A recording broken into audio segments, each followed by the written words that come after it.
Kembali di Top News, pemirsa, 2 narapidana tewas dan 4 lainnya luka-luka akibat bentrokan di dalam lapas Kerobokan Denpasar, Bali. Sejumlah polisi berjaga di depan lapas Kerobokan Denpasar, Bali terkait bentrokan yang terjadi di dalam lapas. Sejumlah pegawai lapas juga keluar dari lapas untuk menghindari bentrokan. Belum diketahui pasti penyebab bentrokan sesama narapidana ini. Namun diduga bentrokan melibatkan anggota ormas terbesar di Bali yang sedang menjalani hukuman di lapas. Informasi yang berkembang terdapat 2 narapidana tewas dan 4 orang lainnya luka berat. Namun informasi resmi belum bisa diperoleh karena situasi masih belum kondusif.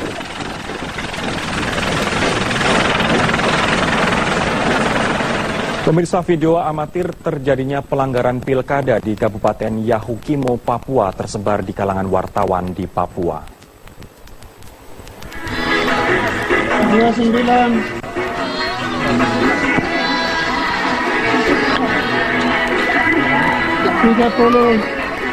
Video ini memperlihatkan puluhan anak yang dipanggil sesuai nomor untuk menerima surat suara yang kemudian dimasukkan ke dalam noken.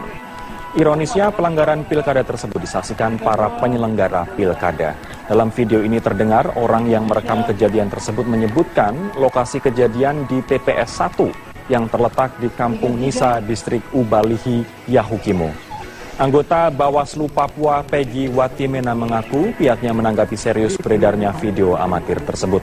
Peggy mengatakan Ketua Bawaslu Papua Robert Horik telah ke Yahukimo untuk menyelesaikan pelanggaran tersebut.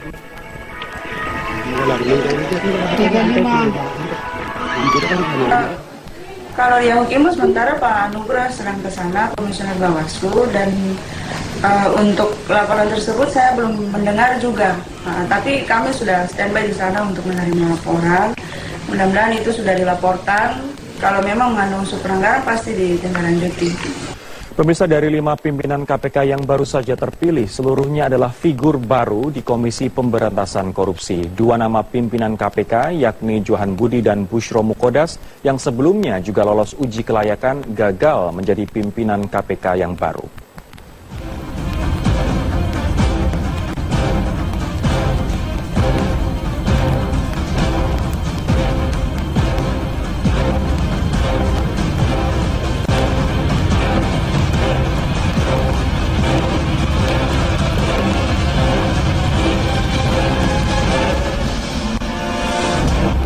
Komisi 3 DPR malam ini baru saja memilih 5 nama pimpinan Komisi Pemberantasan Korupsi yang dipilih melalui voting terbuka. Agus Raharjo terpilih sebagai Ketua KPK. Dan untuk mengetahui agenda besok di DPR pasca terpilihnya 5 pimpinan KPK yang baru, kita akan bergabung dengan Rahka Susanto langsung dari gedung DPR RI di Jakarta. Rahka, bisa dijelaskan bagaimana mekanisme pemilihan tadi dan apa yang akan dilakukan DPR pasca terpilihnya 5 pimpinan KPK yang baru ini? Voting menjadi salah satu pilihan terakhir dari proses pemilihan Capim KPK oleh Komisi 3 DPR. Sebelumnya memang sempat disepakati akan dilakukan musyawarah mufakat, namun dalam musyawarah mufakat yang diadakan dalam sistem lobby di dalam ruang pimpinan Komisi 3 DPR ini tidak berlangsung mulus sehingga akhirnya diputuskan untuk memilih jalan voting sebagai jalan untuk menentukan siapa Capim KPK. Dari 10 nama yang ada, akhirnya diputuskan menjadi 5 nama kandidat yang paling banyak memperoleh suara, di mana dari 54 anggota Komisi 3 ini memiliki hak untuk memilih maksimal 5 nama, dan setelah hasil perhitungan akhirnya diputuskan ada 5 nama yang menjadi calon pimpinan KPK, ya ini kita bisa menyebutkan misalnya Irjen Pol Basaria, Alexander Martawa, Saud Situmorang, Agus Raharjo, dan Laode Muhammad Syarif. Nantinya dari 5 nama ini kemudian dipilih menjadi Ketua KPK. Dari 5 nama ini terpilih Agus Raharjo sebagai Ketua KPK yang baru. Besok 5 nama ini dan nama 1 orang ketua yang baru ini akan dibawa ke dalam sidang paripurna yang akan berlangsung di Nusantara 2 DPR. Setelah dari sidang paripurna nantinya DPR akan mengajukan nama ini ke Istana. untuk kemudian dilantik menjadi pimpinan KPK yang baru. Lori, perlu diketahui bahwa saat ini status KPK sendiri dipimpin oleh 3 pelaksana tugas harian, di mana pada Rabu kemarin sebenarnya masa akhir dari komisioner KPK, sehingga sampai dengan saat ini yang seharusnya KPK dipimpin oleh 5 orang baru dipimpin oleh 3 orang PLT. Kami akan terus menginformasikan kepada Anda terkait dengan perkembangan di DPR. Untuk sementara demikian, kembali ke studio. Baiklah, Raka Susanto melaporkan langsung dari gedung DPR RI di Jakarta. Terima kasih. Pemirsa, terpilihnya 5 nama pimpinan baru KPK yang berasal dari luar KPK seakan menguatkan dugaan adanya upaya DPR untuk memilih pimpinan yang memiliki pandangan yang sesuai dengan agenda DPR. Dugaan ini muncul karena dalam proses uji kelayakan terkesan ada upaya pemetaan untuk memilih calon pimpinan KPK yang setuju revisi Undang-Undang KPK. Program KPK itu Komisi 3 DPR melakukan fit and proper test terhadap calon pimpinan KPK dalam 2 hari terakhir. Namun dari 2 hari acara fit and proper test tersebut muncul berbagai pertanyaan seputar jalannya fit and proper test. Indonesia Corruption Watch menilai yang dilakukan Komisi 3 DPR bukanlah fit and proper test, melainkan dengar pendapat dengan para ahli karena selalu mempertanyakan revisi UU KPK, bukan mendengar visi dan misi dari para calon pimpinan KPK. Kalau fit and proper test tentu yang digali adalah pemahaman visi lah. Visi, misi, kemudian strategi calon sebagai seorang pimpinan KPK nantinya 5 tahun ke depan KPK mau dibawa kemana. Sementara itu, anggota Komisi 3 DPR Ruhut Sitompul menyatakan munculnya pertanyaan setuju atau tidak setuju terhadap revisi Undang-Undang KPK merupakan upaya pemetaan sejumlah oknum untuk memilih siapa calon pimpinan KPK yang akan dipilih. Jadi ya memang ini tantangan. Kan kawan-kawan saya itu kan semua orang-orang sama dengan saya, nggak setuju revisi. Ya, sedangkan kawan-kawan saya maunya revisi. Ya, saya sama, tetap save KPK. Ya, nggak usah khawatir. Lain di bibir, lain di hati. Hidden agenda itu kan dari awal saya DPR kan mereka memang KPK ini ibarat memelihara anak macan. Menurut Ruhut, ada upaya mempersulit calon pimpinan KPK yang tidak setuju dengan revisi Undang-Undang KPK. Ruhut menyebutkan nama calon pimpinan KPK Busro Mukodas dan Johan Budi diprediksi sulit lolos dalam tes kali ini karena keduanya tidak menyetujui revisi Undang-Undang KPK. Tim Liputan Metro TV. Pemirsa, Wakil Ketua Komisi 3 DPR Desmond J. Mahesa membantah ada agenda tersembunyi dan upaya pelemahan KPK dalam proses pemilihan pimpinan KPK yang baru. Menurutnya, urusan terpilih atau tidaknya capim KPK tergantung rejeki masing-masing. 25 orang kan dia di situ. Kalau urusannya kalah kan masalah rejeki dia. Oke?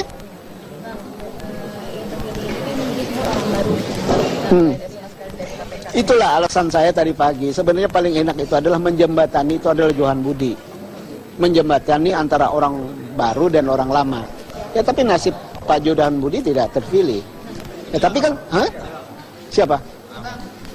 Ya kalau bilang kecewa, ya enggak juga. Ini kan masalahnya kan kita bicara tentang hal-hal yang sederhana, yang ideal kan. Tidak semua ideal yang bisa kita penuhin hari ini ya. 5 nama pimpinan KPK yang baru akan disahkan pada rapat paripurna DPR besok. Kelimanya dipilih anggota Komisi 3 DPR malam ini dengan sistem voting.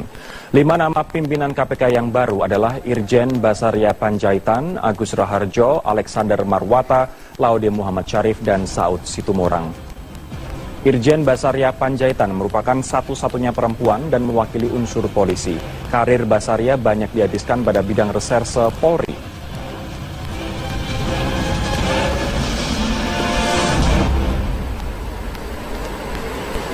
Sedangkan Agus Raharjo, birokrat yang pernah berkarir di Bappenas. Sebelum mengikuti seleksi capim KPK, Agus merupakan Kepala Pusat Kebijakan Pengadaan Barang dan Jasa Pemerintah. Agus juga ditetapkan Komisi 3 DPR sebagai Ketua KPK yang baru.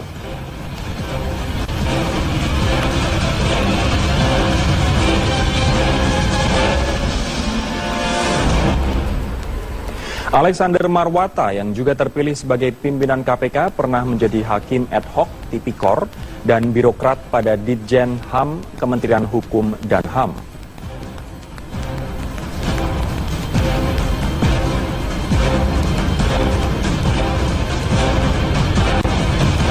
Sementara Laude Muhammad Syarif mewakili unsur akademisi yang terpilih sebagai pimpinan KPK. Laude saat ini beraktivitas sebagai dosen Fakultas Hukum Universitas Hasanuddin.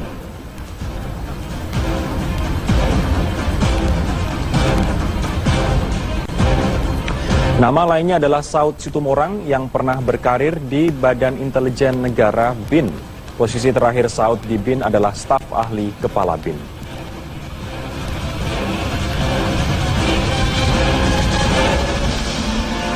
Pemirsa, dua nama yang populer, Johan Budi dan Bushro Mukodas, terpental melalui voting untuk menduduki 5 pimpinan KPK. Suara Bushro Mukodas malah hanya 2 suara, sedangkan Surya Chandra memperoleh 0.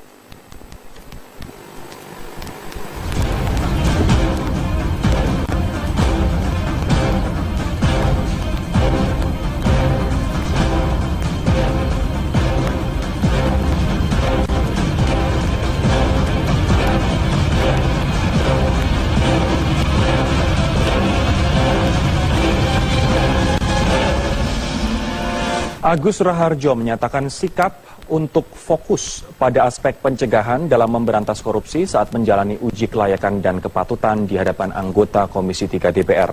Agus bahkan turut menyinggung tentang penyadapan yang dilakukan penyidik KPK. Saya memang concern juga mengenai yang Bapak sampaikan tadi, mengenai penegakan HAM di dalam penindakan. Jadi memang kalau menurut saya juga perlu ada yang kita evaluasi, perlu ada yang kita sempurnakan, kita perbaiki. Contohnya penyadapan. Penyadapan itu karena saya masih di luar kan saya belum tahu seketat apa dilakukan oleh para pimpinan itu untuk mengendalikan para penyidiknya. Nah, yang penting kemudian setiap penyadapan harus dilakukan, setelah itu harus dilakukan pelaporan dan kita bisa menilai penyadapannya itu melanggar HAM atau tidak. Nah, seyogianya memang tidak dilakukan yang namanya tadi Bapak penjebakan itu tadi. Itu kan sebetulnya indikasi di negara kita itu yang namanya kepatuhan pada sistem, kepatuhan pada penegakan hukum belum jalan. Nah, ini perlu agenda besar bagi kita semua untuk bagaimana penegakan hukum dan sistem itu bisa berjalan. Karena kadang-kadang kita tuh heran, kita di Indonesia bisa tidak patuh pada sistem dan peraturan, tapi begitu masuk negara lain terpaksa patuh. Karena kalau Bapak tidak patuh kemudian memang tidak bisa. Contohnya kalau Bapak ke Singapura aja nyegat taksi sembarangan, pasti taksinya nggak berhenti kan gitu kan. Nah, itu harus kita menjadi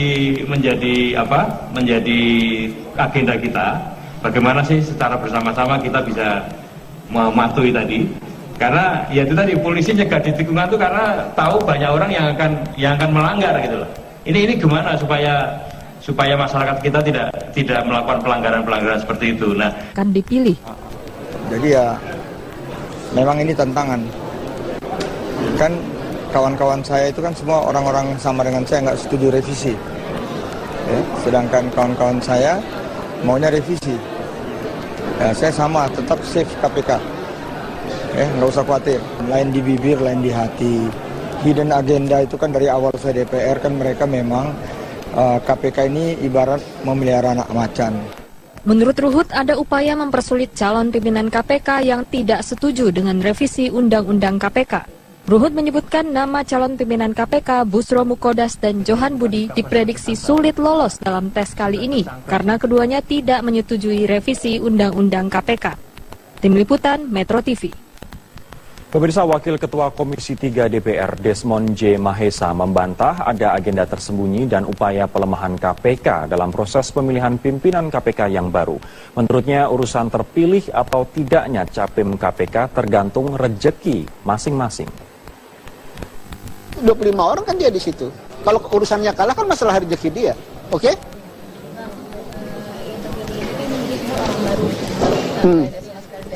Itulah alasan saya tadi pagi. Sebenarnya paling enak itu adalah menjembatani, itu adalah Johan Budi.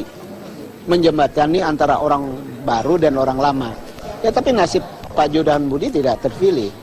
Tapi kan, siapa? Ya kalau bilang kecewa ya enggak juga. Ini kan masalahnya kan kita bicara tentang hal-hal yang sederhana yang ideal kan. Tidak semua ideal yang bisa kita penuhin hari ini ya. 5 nama pimpinan KPK yang baru akan disahkan pada rapat paripurna DPR besok. Kelimanya dipilih anggota Komisi 3 DPR malam ini dengan sistem voting.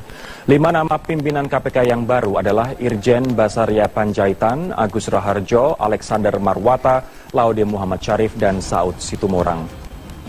Irjen Basaria Panjaitan merupakan satu-satunya perempuan dan mewakili unsur polisi. Karir Basaria banyak dihabiskan pada bidang reserse Polri. 5 pimpinan KPK yang baru saja terpilih, seluruhnya adalah figur baru di Komisi Pemberantasan Korupsi. 2 nama pimpinan KPK, yakni Johan Budi dan Bushro Mukodas, yang sebelumnya juga lolos uji kelayakan, gagal menjadi pimpinan KPK yang baru.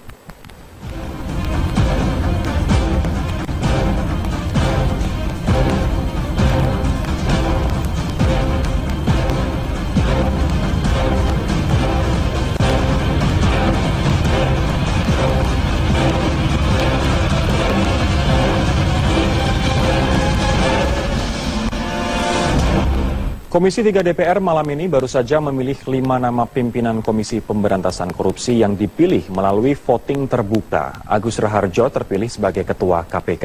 Dan untuk mengetahui agenda besok di DPR pasca terpilihnya 5 pimpinan KPK yang baru, kita akan bergabung dengan Rahka Susanto langsung dari gedung DPR RI di Jakarta. Rahka, bisa dijelaskan bagaimana mekanisme pemilihan tadi dan apa yang akan dilakukan DPR pasca terpilihnya 5 pimpinan KPK yang baru ini?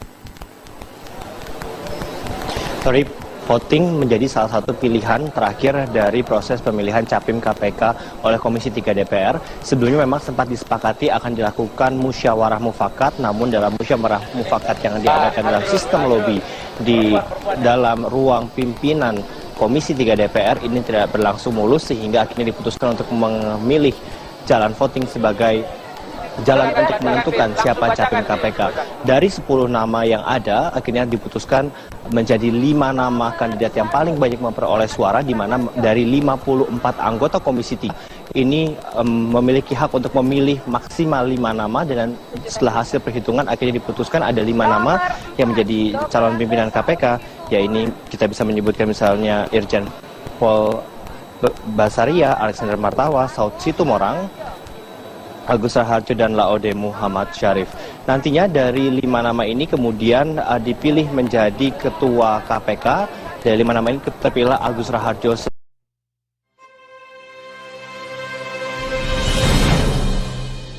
Kembali di Top News, pemirsa, 2 narapidana tewas dan 4 lainnya luka-luka akibat bentrokan di dalam lapas Kerobokan Denpasar, Bali. Sejumlah polisi berjaga di depan lapas Kerobokan Denpasar, Bali terkait bentrokan yang terjadi di dalam lapas.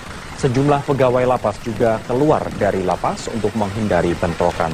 Belum diketahui pasti penyebab bentrokan sesama narapidana ini, namun diduga bentrokan melibatkan anggota ormas terbesar di Bali yang sedang menjalani hukuman di lapas. Informasi yang berkembang, terdapat 2 narapidana tewas dan 4 orang lainnya luka berat. Namun informasi resmi belum bisa diperoleh karena situasi masih belum kondusif.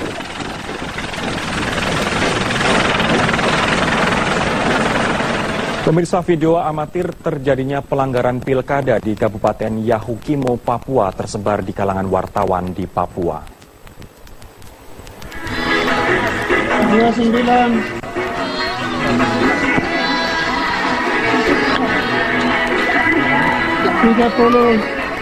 Video ini memperlihatkan puluhan anak yang dipanggil sesuai nomor untuk menerima surat suara yang kemudian dimasukkan ke dalam noken. Ironisnya, pelanggaran pilkada tersebut disaksikan para penyelenggara pilkada. Dalam video ini terdengar orang yang merekam kejadian tersebut menyebutkan lokasi kejadian di TPS 1 yang terletak di Kampung Nisa, Distrik Ubalihi, Yahukimo. Anggota Bawaslu Papua Peggy Watimena mengaku pihaknya menanggapi serius beredarnya video amatir tersebut. Peggy mengatakan Ketua Bawaslu Papua Robert Horik telah ke Yahukimo untuk menyelesaikan pelanggaran tersebut.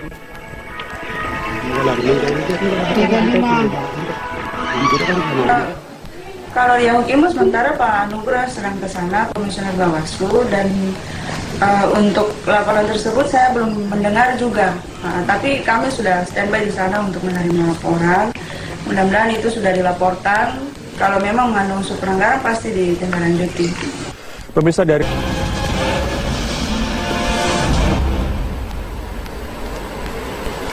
Sedangkan Agus Raharjo, birokrat yang pernah berkarir di Bappenas, sebelum mengikuti seleksi Capim KPK, Agus merupakan Kepala Pusat Kebijakan Pengadaan Barang dan Jasa Pemerintah.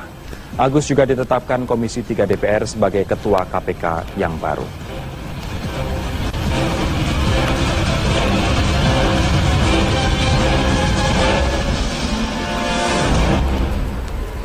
Alexander Marwata yang juga terpilih sebagai pimpinan KPK pernah menjadi hakim ad hoc tipikor dan birokrat pada Ditjen HAM Kementerian Hukum dan HAM.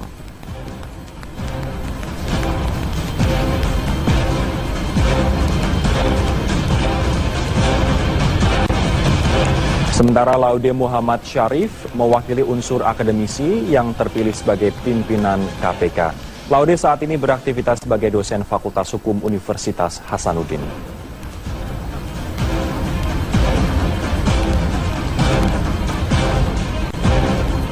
Nama lainnya adalah Saud Situmorang yang pernah berkarir di Badan Intelijen Negara BIN.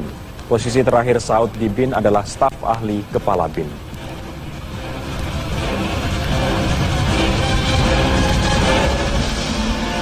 Pemirsa, dua nama yang populer, Johan Budi dan Bushro Mukodas, terpental melalui voting untuk menduduki 5 pimpinan KPK. Suara Bushro Mukodas malah hanya 2 suara, sedangkan Surya Chandra memperoleh 0.